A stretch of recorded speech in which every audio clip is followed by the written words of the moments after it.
तो देखिए बच्चों, अल्टरनेटिंग करंट का हमारा नेक्स्ट क्वेश्चन ये है कि a device X is connected across an AC source of voltage V equal to V0 sin omega t.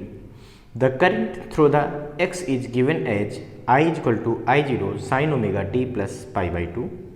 A. Identify the device X and write the expression for its reactance. B. Draw graph showing variation of voltage and current over one cycle of AC for X. C. How does the reactance of the device X vary with the frequency of AC? Show this variation graphically. D. Draw the phasor diagram for the device X. तो देखिए बच्चों, इस question में कह रहे हैं हमसे कि कोई अल्टरनेटिंग वोल्टेज सोर्स है जो कि कहीं अप्लाई किया गया और उसका वोल्टेज कैसे दिया है V0 sin ओमेगा टी, या किसी इंस्टेंट टी का वोल्टेज दे दिया।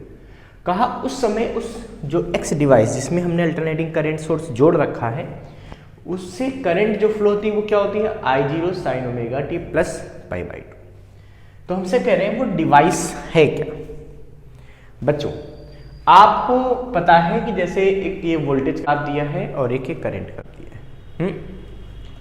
अगर हम ध्यान से देखें तो इसको देख के हमको समझ में आ रहा है कि यहाँ पर करंट जो है वो लीड कर रही है कितना पाई बाई 2 से।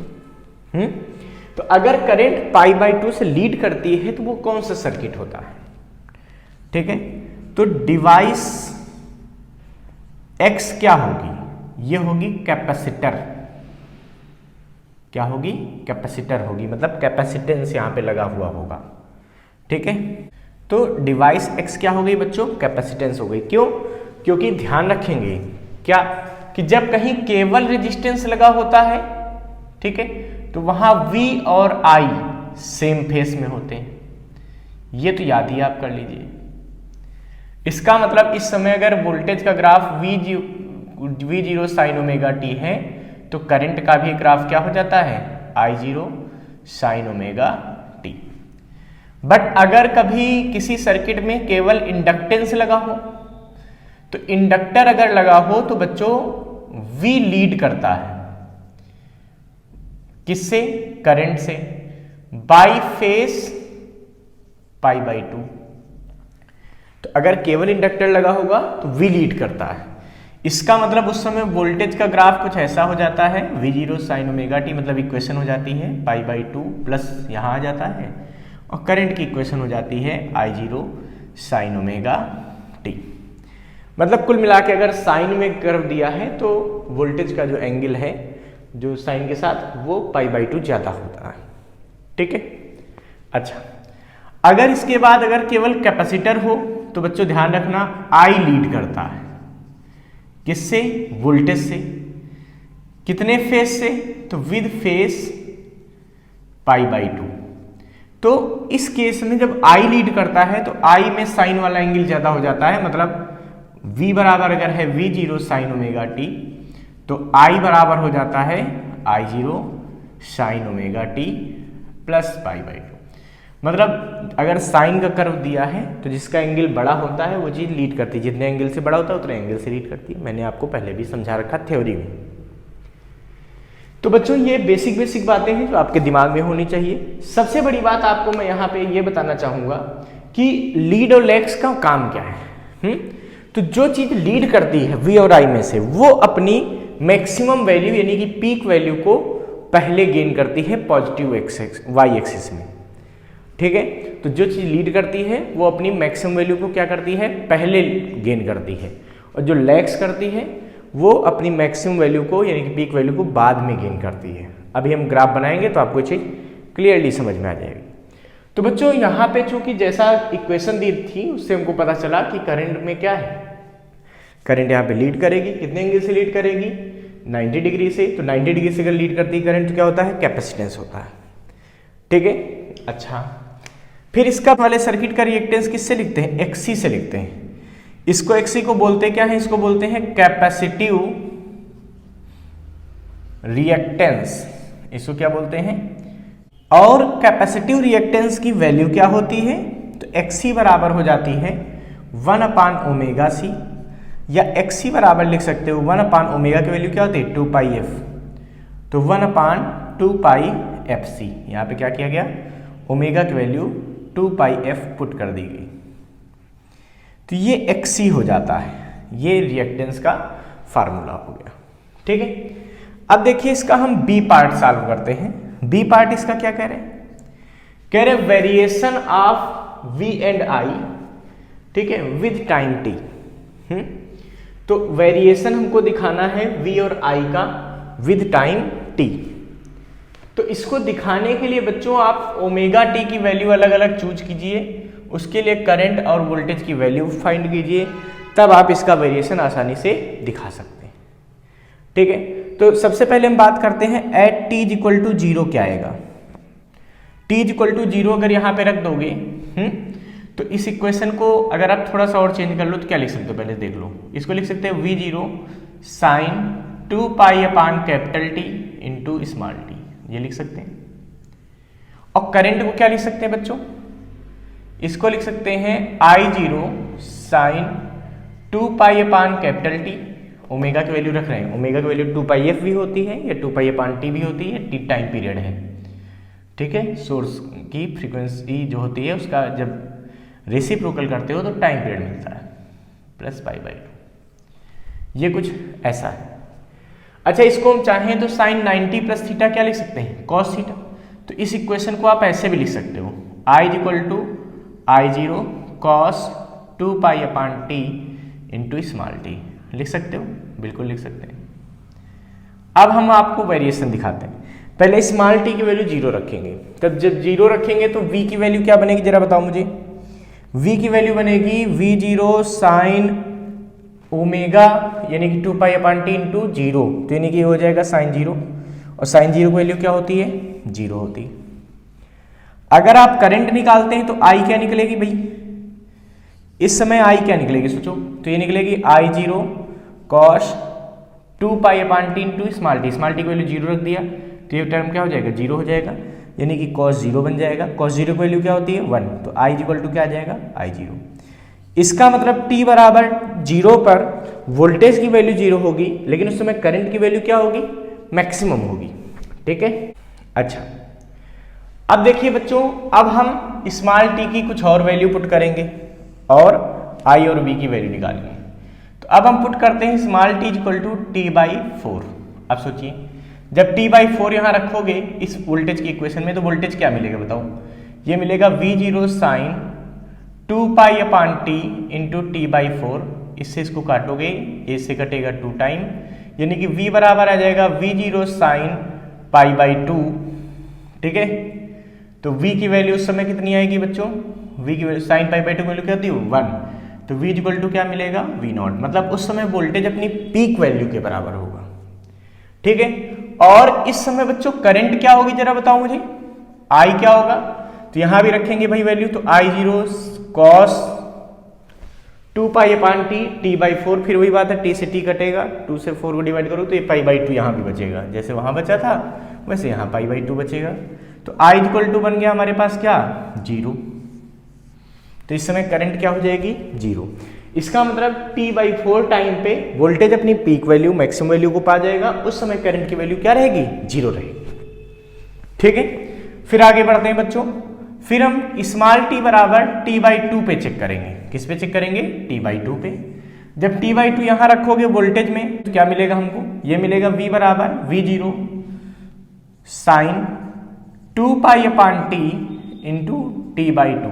तो बच्चे t कट जाएगा, 2 से 2 भी कट जाएगा, तो क्या मिलेगा v बराबर v0 साइन पाई, और साइन पाई की वैल्यू क्या होती है बच्चों 0, इसीलिए ये टर्म तो क्या हो गया 0 हो गया, मतलब वोल्टेज फिर से 0 हो गया। ध्यान दीजिएगा, जब वोल्टेज अब 0 हो गया तो इस समय करंट क्या होगी सोचो, तो I बराबर क्या मिलेगा, I की इक्वेशन वैल्यू रख दो, स्मॉल t जगह t/2, फिर वही बात t से t कट जाएगा, 2 से 2 कट जाएगा, यानी कि बचेगा ये cos पाई, तो ये बचा I0 cos पाई। ठीक है, अगर बात करें तो cos पाई की वैल्यू क्या होती है -1, इसका मतलब इस समय जो करंट की वैल्यू होगी वो क्या होगी बच्चों -I0 होगी। क्यों, क्योंकि -1 हो गया ना, तो ये I0 हो गई, वो भी कैसी माइनस की। अब समझो बच्चों, फिर हम बात करते हैं small t equal to 3t/4 पर। तो क्या आएगा बच्चों, जब 3t/4 टाइम रखोगे तो वोल्टेज कितना निकलेगा सोचो, तो निकलेगा V0 साइन, यहां पे देखो 3t/4 रख देते हैं तो क्या मिलेगा 2π/t इंटू 3t/4, t से t कैंसिल, इससे इसको काटोगे 2 टाइम्स तो v बराबर आएगा V0 साइन 3π/2, और साइन 3π/2 की वैल्यू क्या होती है बच्चों, -1। क्या होती है, -1। क्यों, क्योंकि पाई प्लस π/2 बनेगा, और साइन पाई प्लस थीटा बराबर माइनस साइन थीटा, तो ये माइनस साइन π/2 आ जाएगा, इसलिए क्या बनेगा -1 आ जाएगा। यानी कि ये वैल्यू आ जाएगी, v की वैल्यू आ जाएगी माइनस का V0, इस समय v की वैल्यू क्या आ जाएगी, -V0 आ जाएगी। अब हम इस समय करंट फाइंड करते हैं बच्चों, इसको हटा दें, ये नोट कर लिया आपने, ये नोट कर लीजिए, इंपॉर्टेंट इन्फॉर्मेशन है जो हमेशा आपके काम आएगी, इसको हटा दें। तो देखिए बच्चों, अब हम आगे बात करते हैं, करंट में रखते हैं 3t/4, तो हमें क्या मिलेगा, तो हमें मिलेगा I = I0 cos, जैसे यहाँ पे वैल्यू रखने पर क्या मिला था 3π/2, यहाँ भी मिलेगा 3π/2। इसको जब आप सॉल्व करेंगे तो I की वैल्यू आ जाएगी 0, क्यों, cos पाई प्लस π/2 होगा तो cos π/2 बचेगा, यानी कि cos 90 यानी कि 0 बचेगा। ठीक है, तो इस सिचुएशन में जब वोल्टेज माइनस में मैक्सिमम है तो करंट फिर क्या हो गई, 0 हो गई। फिर हम बात करते हैं बच्चों यहाँ पे कि जैसे फॉर टाइम स्मॉल t बराबर t, क्योंकि एक पूरी साइकिल के लिए हमको यहाँ पे ग्राफ शो करना है।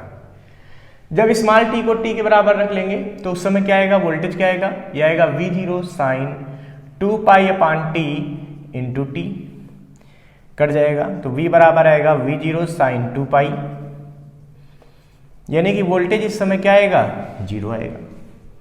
ठीक है, अगर इस समय आप करंट की वैल्यू बात करेंगे तो करंट की वैल्यू क्या आएगी बच्चों, करंट का ये है, इसमें वैल्यू रखो, स्मॉल टी की जगह कैपिटल टी, तो टी कट जाएगा तो क्या बचेगा, ये बचेगा I0 cos 2π, यानी कि I बराबर यहां से आ जाएगा cos 2π की वैल्यू क्या आ जाएगी बच्चों, ये आ जाएगी तुम्हारे पास 1 होती है, यानी कि I बराबर हो जाएगा I0, यानी कि पीक वैल्यू मिलेगी, मैक्सिमम हो जाएगी करंट उसमें।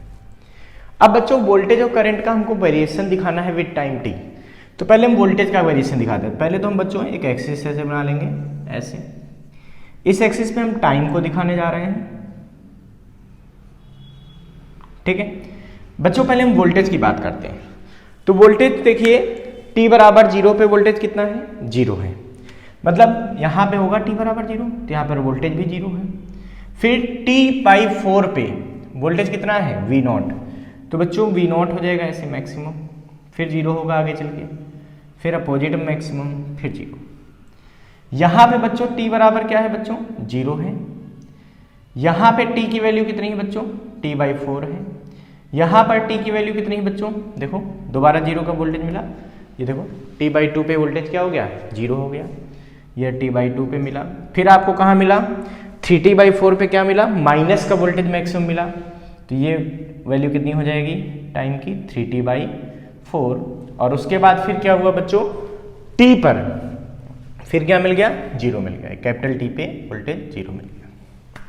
तो ये बच्चों ग्राफ किसका हो गया, ये वोल्टेज का ग्राफ हो गया।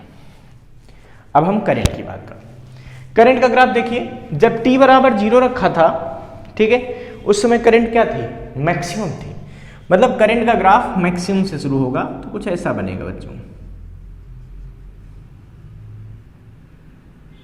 देखिए t बराबर 0 पर करंट मैक्सिमम, t/4 पे देखो करंट क्या हुई है, 0 हुई, बहुत बढ़िया। t/2 पे करंट क्या हुई बच्चों, मैक्सिमम हुई, लेकिन अपोजिट डायरेक्शन में, बहुत बढ़िया। फिर 3t/4 पे करंट कितनी हो गई बच्चों, 0 हो गई, बहुत सही। फिर t पर कैपिटल T पे मतलब टाइम पीरियड कंप्लीट होने पे करंट कितनी हो गई, मैक्सिमम हो गई, ये हो गई। ये बच्चों प्लस का I0 हुआ, यहां पे माइनस का I0 हुआ। जबकि अगर वोल्टेज में बात करो, यहां प्लस का V0 होगा, यहां पे माइनस का V0 होगा। तो ये वोल्टेज और करंट का वेरिएशन हो गया एक साइकिल के लिए, यहां से आता कि एक साइकिल कंप्लीट हो गई, ऐसा हो गया। अब इसका देखिए थर्ड पार्ट करते हैं। थर्ड पार्ट हम करें variation of reactance with frequency. ठीक है, तो रिएक्टेंस क्या आया है, XC आया है, ये कितना आया 1/2 पाई FC। तो इसका फ्रीक्वेंसी के साथ वेरिएशन कैसे मिलेगा जरा समझो। तो बच्चों जरा ध्यान से देखिए, ये जो बची हुई जगह है इतने में हम कर देते हैं, ठीक है। सी पार्ट करने जा रहे हैं। तो variation of XC with F, तो XC बराबर क्या आया 1/2 पाई FC, यही तो आया फार्मूला। कैपेसिटिव रिएक्टेंस क्या आता है 1/2 पाई FC, यानी कि XC डिपेंड्स ऑन 1/F। मतलब जब फ्रीक्वेंसी बढ़ेगी तो कैपेसिटिव रिएक्टेंस घटेगा, इनवर्सली प्रोपोर्शनल। तो इसका अगर ग्राफ खींचना चाहे बच्चों तो कैसे बनेगा? ग्राफ इसका कुछ ऐसे बनेगा, कैसे? Rectangular hyperbola. जब XC इंटू F बराबर निकालोगे तो 1/2 पाई C यानी कि कॉन्स्टेंट, तो ये ग्राफ कुछ ऐसे बन जाता है, ठीक है। क्यों? क्योंकि यहां हो रहा है XC इंटू F बराबर कॉन्स्टेंट। तो इसका ग्राफ बच्चों कुछ इस तरह से बनता है, XC और F का ग्राफ इस टाइप। इसको बोलते हैं हाइपरबोला। कौन सा हाइपरबोला? रेक्टेंगुलर हाइपरबोला, ठीक है। तो XC और F का वेरिएशन हो गया। इसके बाद डी पार्ट की बात करते हैं। हमसे कह रहे फेजर डायग्राम, डी में क्या कह रहे हैं? Phasor diagram. इसके लिए क्या होगा? फेजर डायग्राम मतलब वोल्टेज और करंट को वेक्टर में शो करना है एंगल के रेस्पेक्ट में, है ना। तो देखिए बच्चों, एक ऐसे सीधी लाइन बना लिया करो। अब फेजर डायग्राम में सबसे पहले वोल्टेज के लिए देखो, तो वोल्टेज स्मॉल टी टाइम पे कितना है? V है। उस समय उसका एंगल कितना है? Omega T. तो यहां से ओमेगा टी एंगल पर वोल्टेज बना देंगे, ठीक है। करंट कितना है बच्चों? ये है ओमेगा टी प्लस π/2 एंगल पर। तो करंट किस पे बनेगा? Omega t plus π/2। तो 90 डिग्री और इधर चले जाओ, मतलब ऐसा कुछ, ये I बन जाएगा। कितने एंगल बना? ये। तो ये करंट का हो गया, ठीक है। तो करंट हो गया, ये π/2 हो गया, यानी कि ये टोटल एंगल हो गया ओमेगा टी प्लस π/2। तो ये फेजर डायग्राम हो गया वोल्टेज और करंट का, ठीक है। इसको फटाफट नोट कर लीजिए बच्चों। अल्टरनेटिंग करंट का हमारा नेक्स्ट क्वेश्चन ये है कि the figure shows a graphical variation of the reactance of a capacitor with the frequency of AC source. A. Find the capacitance of the capacitor. B. An ideal inductor has same reactance at 100 Hz frequency as the capacitor has at the same frequency. Find the value of inductance of the inductor. C. Draw the graph showing the variation of the reactance of this inductor with frequency. Okay.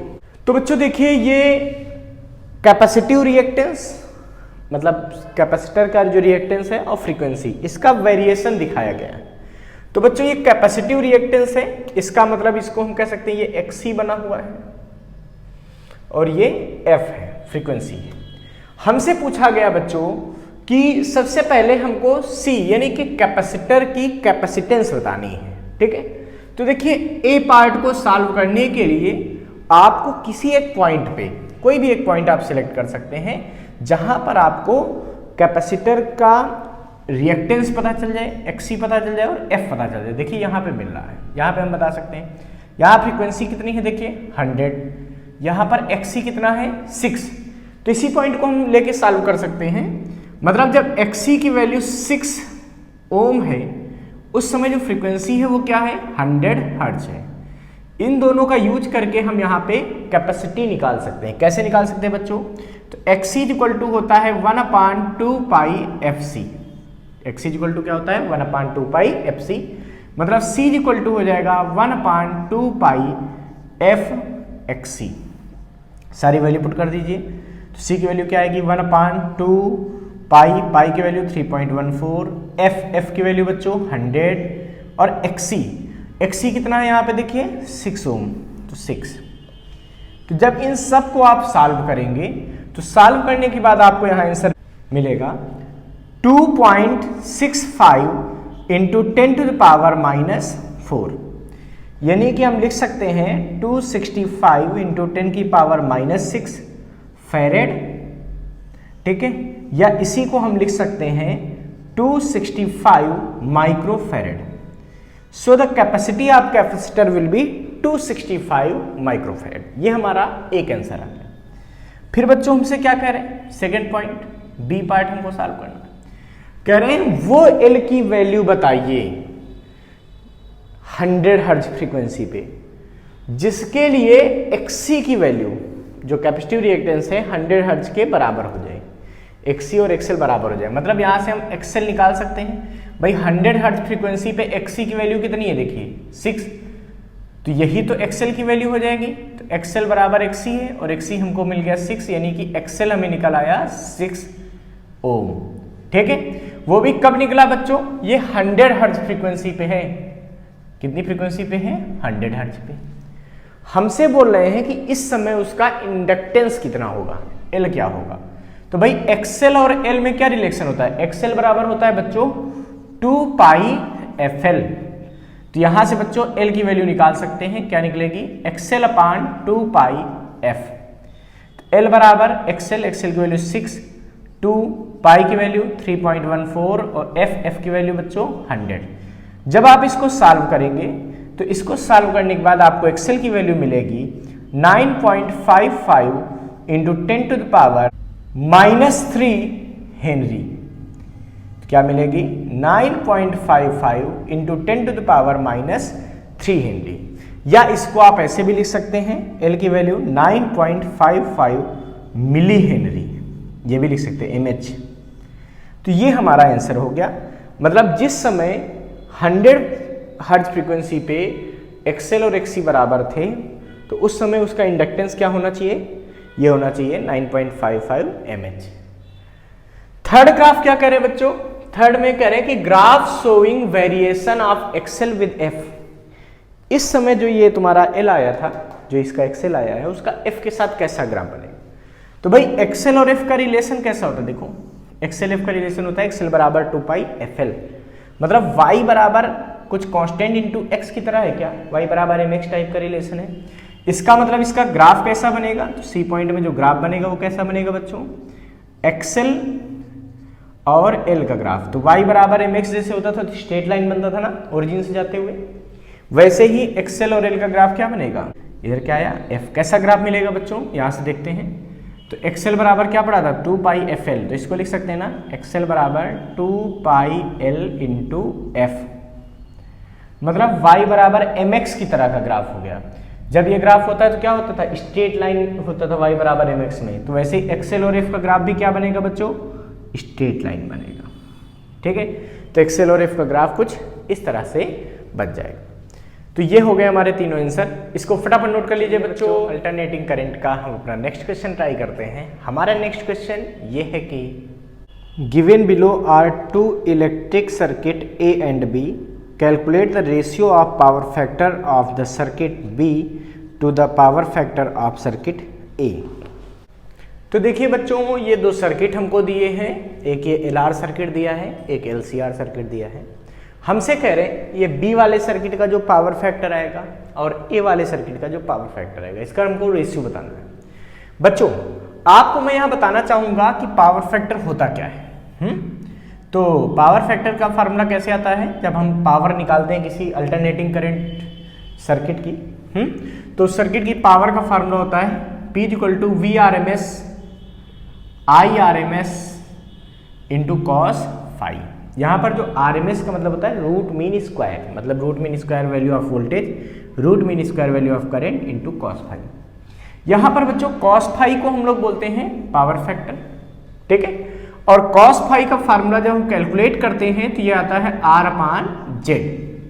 क्या आता है, R/Z, जहां पर R होता है resistance of the circuit और Z होता है बच्चों impedance of the circuit. Z क्या होता है, इंपीडेंस ऑफ द सर्किट। तो अब देखिए बच्चों, हमको यहाँ पे जैसे इसमें निकालना है तो R तो देखिए दिख रहा है, मेन इसका इंपीडेंस निकालना होगा। तो ए वाले सर्किट का इंपीडेंस कितना होगा, सोचो ZA। तो ये होता है, ये एलआर सर्किट है, एलआर सर्किट का इंपीडेंस होता है R² प्लस XL²।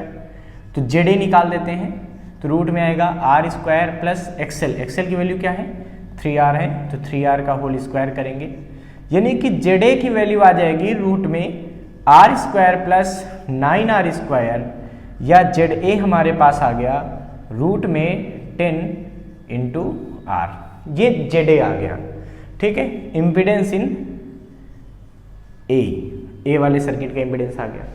क्यों? क्योंकि cos फाई निकालना है तो Z की जरूरत पड़ेगी ना, इसलिए निकाल रहे हैं। अब B वाले का भी इम्पीडेंस इसी समय निकाल लेते हैं, ZB। तो बच्चों B वाले सर्किट का इम्पीडेंस कितना होगा? सोचो, ये LCR सर्किट है। LCR सर्किट के इम्पीडेंस का फार्मूला क्या होता है? ये होता है रूट में R square plus XL minus XC का होल स्क्वायर, ठीक है। अच्छा, तो ZB की वैल्यू कितनी आएगी? रूट में R स्क्वायर, बिल्कुल सही है, plus XL minus XC। XL की वैल्यू कितनी है बच्चों? यहाँ देखो 3R माइनस XC कितना है बच्चों? R। अब पूरे का क्या करना है? Whole square. यानी कि ZB की वैल्यू आ जाएगी रूट में R स्क्वायर प्लस 2R का होल स्क्वायर, यानी कि ZB की वैल्यू आ गई रूट में 5R स्क्वायर, ठीक है। या इसका अगर आप रूट लेंगे तो ZB की वैल्यू आ जाएगी रूट 5 इंटू R। ये ZB आ गया। हमको तो भाई पावर फैक्टर चाहिए, पहले B वाले सर्किट का फिर A वाले सर्किट का। तो cos फाई B, तो B वाले सर्किट का पावर फैक्टर निकाल रहे हैं तो भाई R B का लेंगे, तो B में R कितना है? R ये रेजिस्टेंस R है, बहुत बढ़िया। अपान में Z किसका लेंगे? B का। यानी कि cos फाई B की वैल्यू यहां पे आ जाएगी बच्चों R अपान ZB। तो ZB की वैल्यू कितनी आई है? ये आई है हमारे पास रूट 5R, तो रूट 5, ठीक है, इंटू R, मतलब 1 अपान रूट 5 आ गई। ये वैल्यू क्या आ गई? 1 अपान रूट 5। तो cos फाई B हो गया 1 अपान रूट 5, क्योंकि R कट गए ना, इसलिए आ गया, ठीक है। अब ऐसे ही power factor of A circuit निकालो, cos फाई A, तो ये क्या आएगा? R यानी कि यहाँ का रेजिस्टेंस, ठीक है, R ये अपान इसका Z यानी कि Z ऑफ A, ठीक है। वैल्यू पुट कर देते हैं, R अपान ZA की वैल्यू क्या है? देखो रूट 10 इंटू R, ठीक है। तो cos फाई A की वैल्यू क्या आ जाएगी यहाँ पे? ये आ जाएगी बच्चों, R कट गया, 1 अपान रूट 10, क्या आ गया यहाँ से? 1 अपान रूट 10। ये हमारे पास cos फाई A आ गया। हमको रेशियो चाहिए था, यानी कि हमको चाहिए cos phi B upon cos phi A। ये कितना आएगा बच्चों? cos फाई B कितना है? देखिए 1 अपान रूट 5, अपान में आएगा 1 अपान रूट 10, तो रेसिप्रोकल होगा, रूट 10 ऊपर चला जाएगा। अच्छा, तो ये वैल्यू क्या आ जाएगी? cos phi B upon cos phi A, ठीक है, ये 20 माल है, ठीक है, इज इक्वल टू कितना आएगा? देखो ये कैंसिल होगा तो ये बचेगा रूट का 2। इसका मतलब cos phi B upon cos phi A क्या होगा? रूट 2 होगा। मतलब B और A सर्किट का जो पावर फैक्टर होगा, उसका जो रेशियो होगा वो क्या होगा? रूट 2 होगा। इसको फटाफट नोट कर लीजिए बच्चों।